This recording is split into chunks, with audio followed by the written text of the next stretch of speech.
Olá, bem-vindos a mais uma aula de Geografia. Eu sou João Paulo, professor de Geografia, e hoje nós iremos abordar o tema Território e População Brasileira. Essa aula é referente ao 7º ano do ensino fundamental, aula de Geografia, mais especificamente da 3ª semana do PET 3. Hoje nós iremos estudar demografia e conceitos demográficos. Nós iremos fazer uma revisão do que é demografia, iremos rever também alguns importantes conceitos demográficos para que a gente consiga fazer uma análise bem completa, bem bacana aí dos temas a serem tratados e para que vocês consigam resolver com a maior facilidade as atividades do PET. População brasileira, formação e características gerais. Então nós iremos analisar rapidamente como se formou a população brasileira, qual é a estrutura populacional brasileira, desde o período da colonização até os dias atuais, né? Como que ela se formou, quais as influências externas que nós tivemos. Lembrando que o Brasil foi um país colonizado, então nós temos várias influências externas de outros países aqui no nosso país, em termos de cultura, né, de várias questões gerais referentes à população. Iremos ver também a pirâmide etária, que é um gráfico bem interessante, que vai tratar de algumas particularidades referentes à população, e a gente vai ver que nós temos pirâmides etárias diferentes em países diferentes, já que a estrutura populacional ela é diferenciada de país para país. A pirâmide etária ela nos dá um cenário bem bacana e próximo do real dos países, etnias e grupos étnicos, e os grupos étnicos do Brasil, que no caso é o tema mais específico aí da aula de hoje, da 3ª semana do PET 3. Para começar, nós iremos tratar alguns conceitos demográficos, né, que são importantes. O primeiro deles é a palavrinha que eu falei aqui, que é a demografia. O que é demografia? Demografia é o estudo populacional, são os estudos populacionais. Número de habitantes, características gerais, etc. né? Então, se a gente vai falar de número de habitantes de uma cidade, de um estado, do país todo, então, esses são dados demográficos, né? E eles estão ligados, portanto, à demografia, que vai ser esse estudo populacional.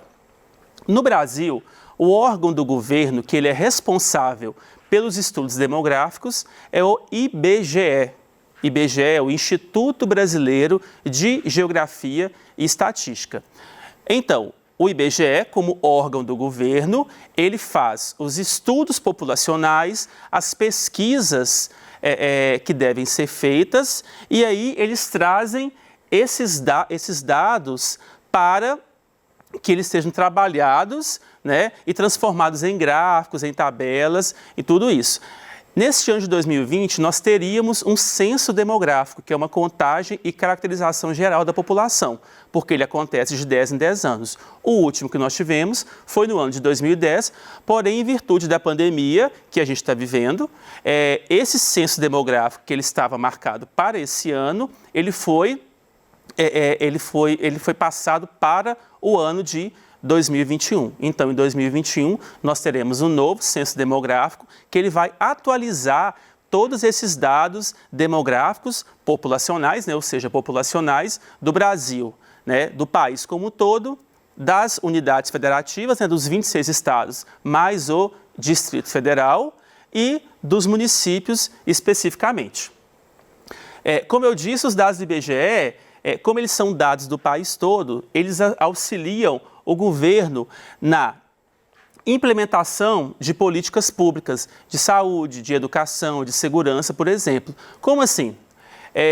O governo, para ele poder saber onde precisa de ter mais investimento em saúde, em educação, em segurança, ele precisa de dados. E o IBGE, ele é o responsável por coletar e trabalhar esses dados, repassar essas informações aos governos para que eles façam os investimentos devidos em cada uma das áreas que necessitam. Como eu coloquei aqui no exemplo, saúde, educação, segurança e etc. Dando continuidade aos conceitos demográficos, nós temos algumas taxas que elas são analisadas. Taxa de natalidade. A natalidade indica o número de nascimentos por 1.000 habitantes. Então, ao longo de um ano, observa-se o quê? O número de nascimentos por 1.000 habitantes e define-se a taxa de natalidade. Taxa de mortalidade indica o número de mortes ocorridas também por 1.000 habitantes. Então, ao longo de um ano, observa-se a taxa de mortalidade da população e aí, nesse sentido, vai ter o quê? Como resultado, a taxa de mortalidade. Taxa de mortalidade infantil. No caso, é a mortalidade que ocorre no primeiro ano de vida, tá? Esse indicador ele é importante por quê? Porque a mortalidade infantil ela vai medir justamente a qualidade da saúde daquele país, daquele estado, daquela unidade federativa. Porque o primeiro ano de vida é o período em que a nossa saúde ela é mais frágil. Então, o país que ele investe bastante em saúde, a taxa de mortalidade infantil ela vai ser bem menor. Então, a mortalidade infantil é um importante indicador de saúde da população. E a expectativa de vida, que é a média de anos que a população vive, que a gente chama de longevidade, né? É o número de anos em média que as pessoas vivem, que também é um indicador de saúde, uma vez que para que a gente consiga viver mais tempo, nós também necessitamos de saúde. E esses dados todos, né, eles são verificados por período, geralmente por um período de um ano, e o IBGE ele faz a coleta e o trabalho desses dados. Esse é um mapa do Brasil que ele trata da distribuição da população absoluta, ou seja, da população total do Brasil no ano de 2010. E aí a gente percebe o quê?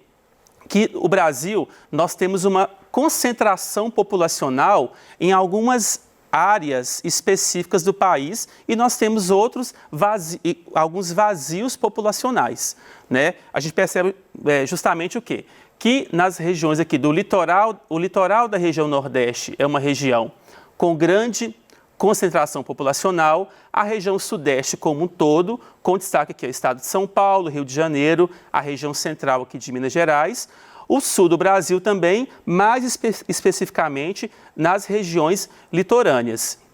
Nessa parte aqui que a gente fala que é mais o interior do Brasil, a população ela é concentrada mais próximos às grandes cidades, igual que nós temos Brasília, nós temos a região de Manaus, no Amazonas, a região aqui de Cuiabá, no estado do Mato Grosso. Então, a gente percebe que o Brasil é um país em que a população ela não é distribuída de forma igual no território todo. Nós temos regiões com grande concentração de pessoas e nós temos regiões que são vazios demográficos, vazios populacionais. População brasileira.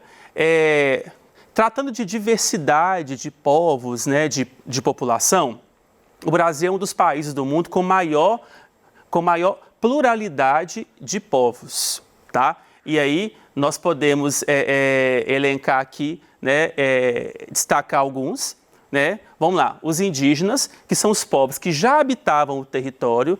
Então, quando os colonizadores chegaram, já tinham povos que habitavam o território brasileiro, que no caso eram os indígenas. Então, quando a gente vai tratar da base da população brasileira, nós vamos ter os indígenas, que estão aqui desde o início.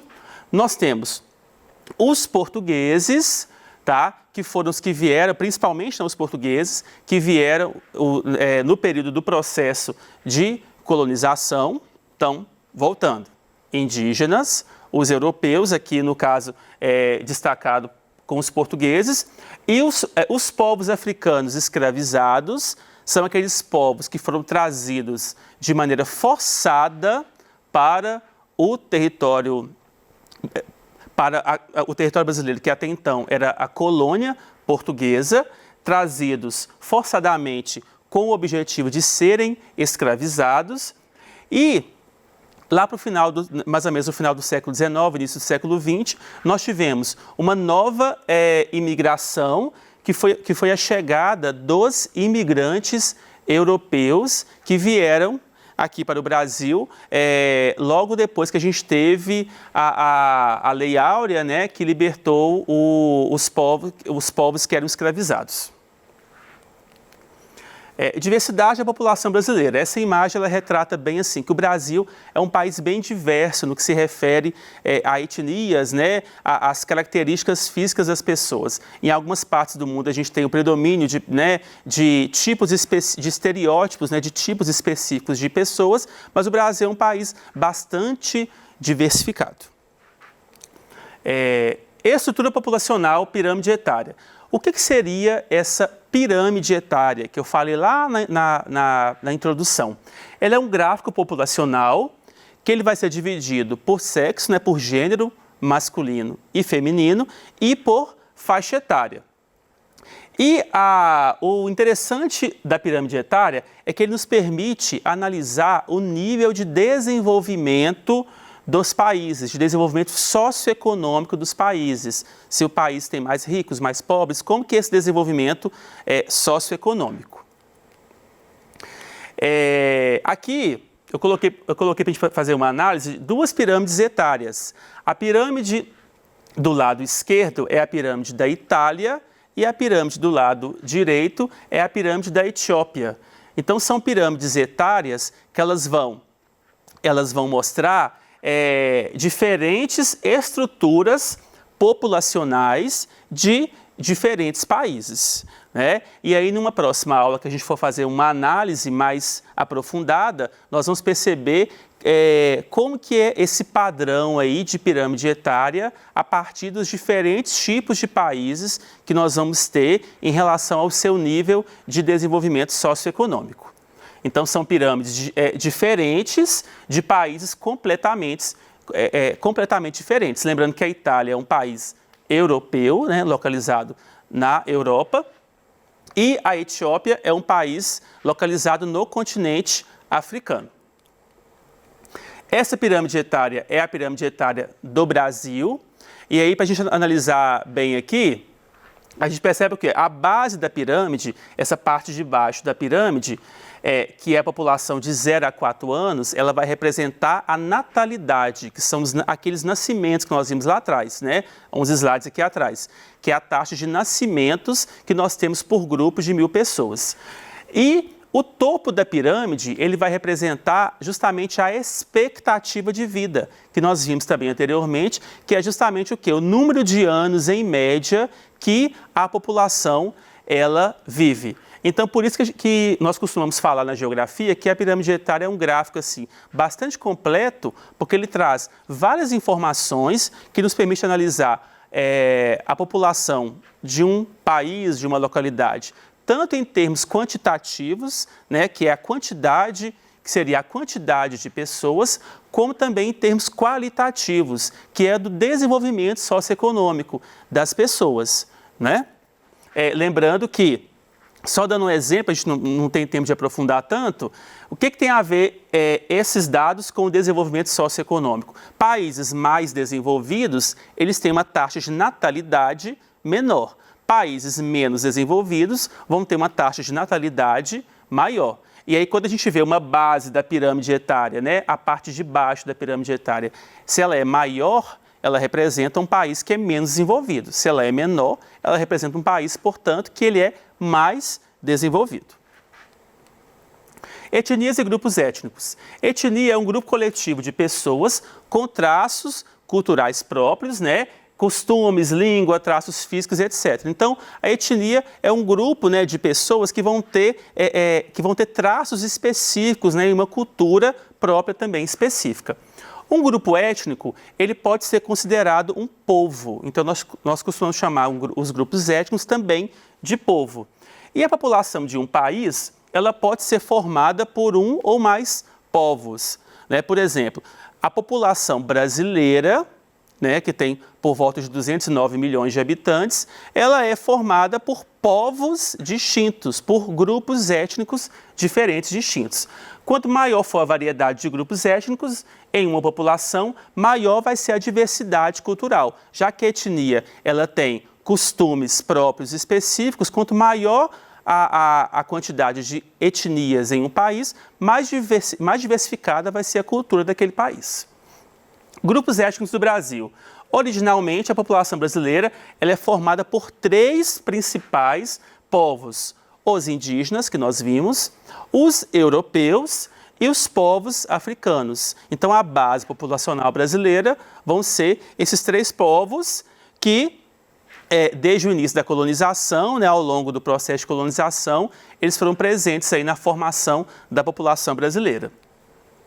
Esse quadro, que inclusive está lá no PET de vocês, ele vai mostrar os grupos étnicos na população total do Brasil, observados em 1950, em 1980 e em 2010. E aí a gente percebe que existe o quê? Existe uma variação desses povos ao longo do tempo, né? Principalmente, né, dos brancos, do percentual de brancos da população, que lá em 1950 ele era de aproximadamente 60% da população, e aqui, já em 2010, ele está em torno ali de quase 50% da população, né? E aí nós temos uma variação dos demais também: negros, pardos, amarelos ou indígenas, os não declarados e o total da população. Lembrando uma coisa importante, essa classificação étnica da população, quando o IBGE ele faz, é da seguinte forma: ele consiste numa autodeclaração. A pessoa vai se declarar, o indivíduo ele vai dizer se ele se considera branco, pardo, preto, amarelo, indígena, né? É uma autodeclaração que ela vai ocorrer aí. Essa imagem também retrata bastante a diversidade populacional brasileira a partir dessa base que são esses grupos étnicos que a gente abordou aí anteriormente. A gente percebeu ali no quadro que houve uma mudança, né? Houve uma grande mudança desse cenário aí de 1950 até o ano de 2010, que é quando foi feita essa última pesquisa, e essa grande mudança nos dados está relacionada com o fato de haver grande preconceito racial no país, que é uma coisa que, por mais que seja estranho, né, a gente fala assim, ao mesmo tempo que o Brasil ele é um país que é tão diversificado em termos de povos, de etnias, ainda assim, infelizmente, nós temos muito preconceito racial no nosso país, e acaba que esse preconceito ele vai interferindo também nesses dados, tá? E nós percebemos também uma coisa interessante, que as ações afirmativas e as políticas públicas comprovam o aumento da autodeclaração do número de pardos, né? Então, hoje existe uma grande quantidade, uma grande parcela da população se declara pardo por ter uma identidade, né, com essa etnia, digamos assim, com essas características físicas. Na aula de hoje, né, finalizando aqui, nós trabalhamos os conceitos demográficos, que foi uma parte importante, que a gente fez uma revisão breve, mas muito importante, do que é a demografia, do que são esses conceitos demográficos, de qual que é a importância desses conceitos demográficos, dos estudos demográficos, para que a gente tenha uma compreensão melhor aí do cenário do país. Analisamos a formação da população brasileira e as suas características, a partir do momento que a gente consegue verificar, né, onde que as pessoas estão, onde a população se concentra, qual que é a base dessa população.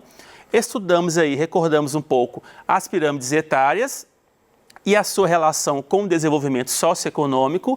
Lembrando que a pirâmide etária, né, como a gente viu, ela reúne uma série de dados ali que facilita a gente compreender um pouco melhor aí essas realidades. Estudamos sobre as etnias, os grupos étnicos e a sua distribuição entre a população brasileira, concluindo aí justamente o quê? Que o Brasil ele tem uma grande diversidade de povos, né?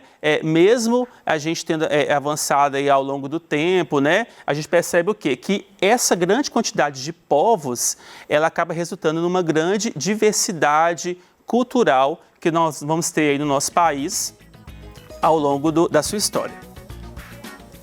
Até a próxima aula. Muito obrigado pela atenção, estudem bastante e fiquem em casa.